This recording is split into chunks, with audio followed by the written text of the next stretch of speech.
Hola, and welcome to Pure Confident Mujer, the podcast designed for jefas and jefitas of the professional world, the first generation professionals.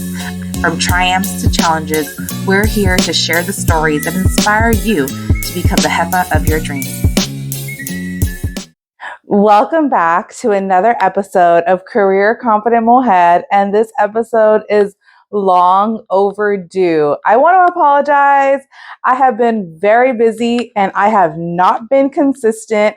I have been busy coaching. I have been busy applying to jobs, and I have had so many things to update you all on, but I'm excited to kick off this podcast and really talk to you about some updates that are going on in my life, and also help you understand what you need to do in order to apply for a job.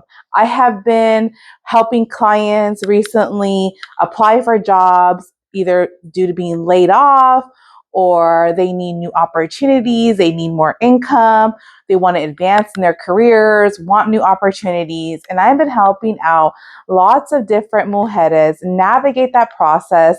So I want to talk to you and give you some tips and tricks on how you can navigate the job application process with confidence.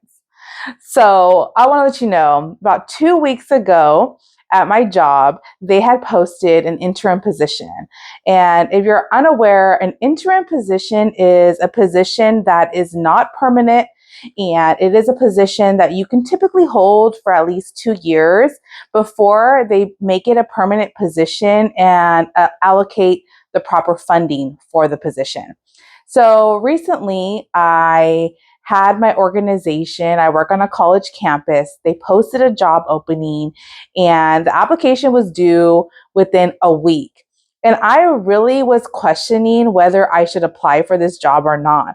See, the backstory is that when I first started in higher education, my dream job was this job that they had just posted. And 13 years ago, I would have loved this position. So I thought maybe this is my time to do that again. Now, the real backstory is about a year ago at the same college, this job posted and I applied for it and I did not get it and didn't even get an interview. And I was pretty bummed out, but I just, kept working, kept staying in my lane, focusing on my role and doing it well. And, that led me to really making more connections at work and just kind of letting it go. Now that it posted again, I'm like, should I apply or should I not apply? And after much deliberation, and I posted on TikTok and I got a lot of feedback, everyone was like, just apply. And even my fiance was like, just apply. And I feel like when we're applying to new jobs, especially when it's a job within our own organization, it's a lot because you don't want them thinking like you're looking for other jobs, you're not happy, but you also really value your career growth.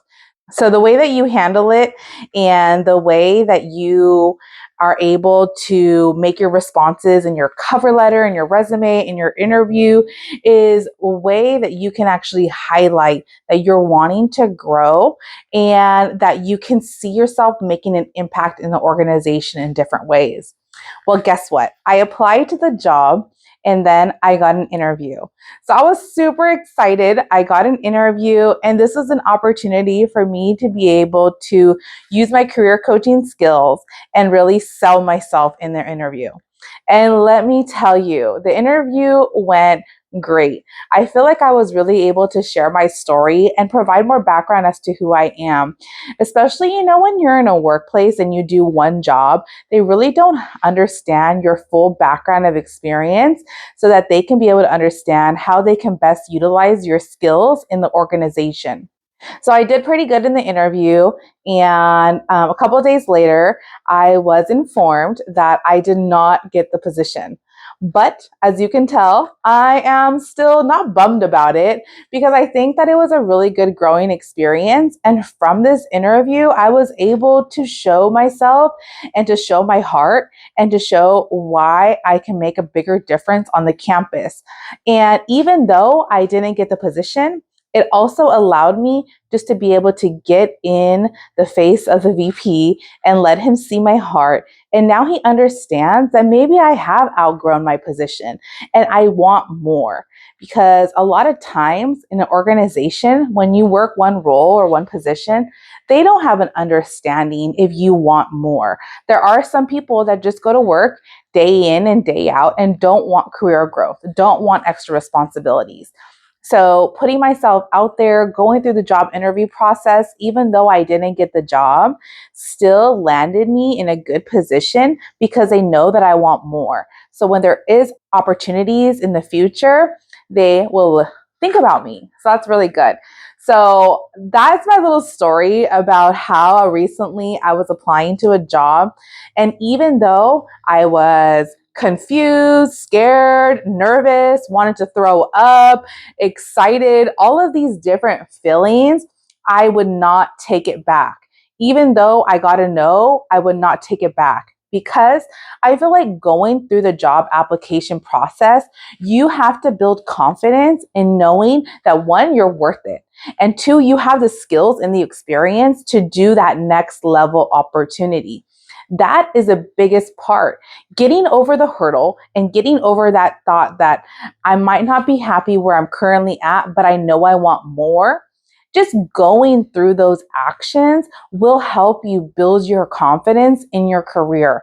Not every opportunity that you get will come with a yes, but it will get you one step closer to being more comfortable in interviews, to being more comfortable sharing your story and being authentic so that you can be able to captivate the hiring committee.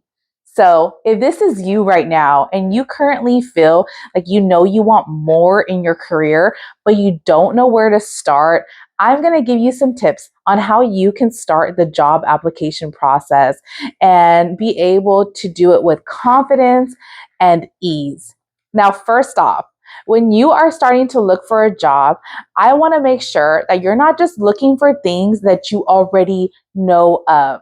A lot of times in our career, we might have certain titles that we have an understanding for, but we're not necessarily looking for the characteristic traits and the assigned duties of those jobs. I want you to take a step back. Before you start the application process, I want you to really reflect on your career trajectory. I have a career development workbook that can really help you understand where you've been, what you've gone through, what you've learned. And that reflection allows you to be able to see where there are trends, where there are things that continually fueled you, where there are characteristic traits of a workplace that continually drained you, where you felt like you needed to leave.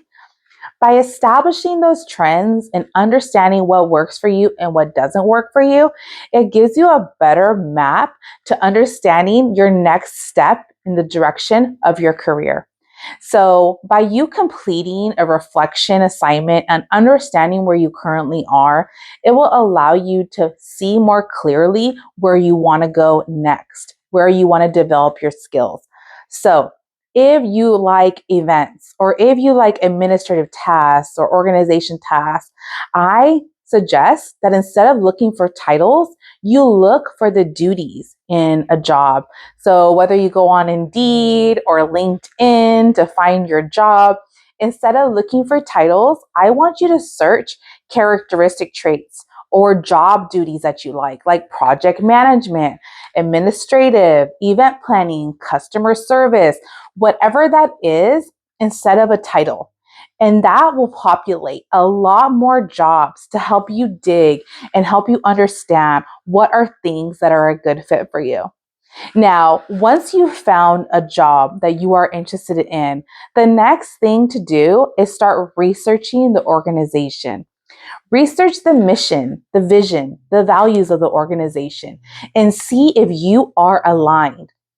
When you are looking for a job, you want to find a job that will be fulfilling long term. And I work with a lot of different people. And the biggest mistake in looking for a job is settling for something, especially when you are currently working in a place where you're just fed up and you want to get out. And that forces you to make a decision that's not well thought out. And you're saying yes to the next thing so fast, where unfortunately, if you do that, you're going to find yourself in the same position where you're currently at 1 year, 2 year down the road where you're not happy. So take the time to look into an organization and see if it's the right fit for you. Now, by you aligning with the vision of the organization, that will allow you to sell your story even stronger. So now that you know what the company stands for, what are the job responsibilities, this allows you to understand and think about what are the characteristic traits that this organization wants this position to have. Now, why I focus on characteristic traits as opposed to skill sets is because the biggest mistake that people make is in their cover letters or in their resumes, they focus purely on the skills, on the tasks, saying, I know how to do this, I know how to do that. And it's like a checkoff list. And it doesn't have any backbone, any story to it. And you want to remember that when hiring committees are reviewing this, they are being able to look at your documentation to develop a story of who you are. And if you're just providing them checklist items of you know how to do the job, that isn't enough. You also need to sell why you're the best person for the position, why you have the characteristic traits that they're looking for. So even if you want something in project management, okay, for example, you might have the skill sets of being a project manager, but you also need the characteristic traits of collaboration, communication, follow through, delegation. All of those skill sets create a good project manager. So when you find a job and you're looking in the job application process, right? You now found your job, look into the organization, understand their values, and then think, what are the characteristic traits based on the vision of this organization that they would want this person to have? And that allows you to focus on those key characteristic traits in your resume and in your cover letter.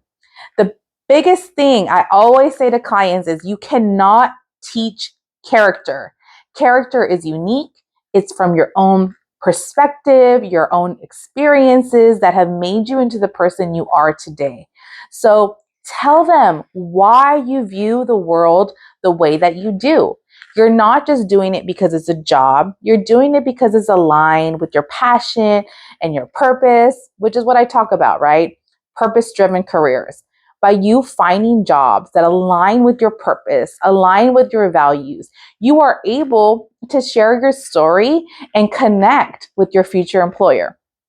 So if you're in the job application process, I really encourage you to use these tips as you navigate. And if you need help and you want someone to be in your corner to help you write your resume, your cover letter, help you do mock interview prep, I am here.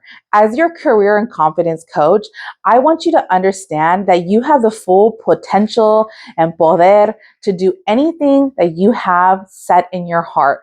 And maybe you've lost a little bit of confianza along the way. Maybe you've had a little bit too many no's and too many doors closed that it gets you a little anxious and you're scared to do this process all over again. Well, I'm here to support you through that. As your confidence coach, I want you to feel confident throughout the process and to make sure that you're being authentic. The worst thing that we can do is try to sell something that we are not just to get our foot in the door. I want you to still be comfortable in these spaces, be true to who you are, and not lose your identity by trying to conform to an organization. I hope that this podcast encourages you to step out, take a leap into your career, and do it with confianza. If you are getting started in the job application process, I want you to dream big and stop selling yourself short and find something that is aligned with you and your purpose. So I hope that you use these tips and help guide you through the application process. And if you have any questions, feel free to reach out to me. I'd love to support you. And next episode, we're going to be talking about how you actually apply for a job within your organization and how do you move up the career ladder within your organization. So today I talked more about how you're able to apply for new jobs. But next podcast episode, we're going to be talking about key ways that you can move up within your own organization, because that's a whole different process that goes into that. But until next time, be poderosa and have that jefa energy everywhere you go. And don't forget to walk with your head held high. Thank you for joining us on this episode of Career Confident Mujer. I hope you found inspiration and valuable insights to fuel your own career journey. If you enjoyed today's episode, don't forget to subscribe, rate, and leave a review. Remember, you are not alone on this path. Take care and remember that you deserve it, mujer.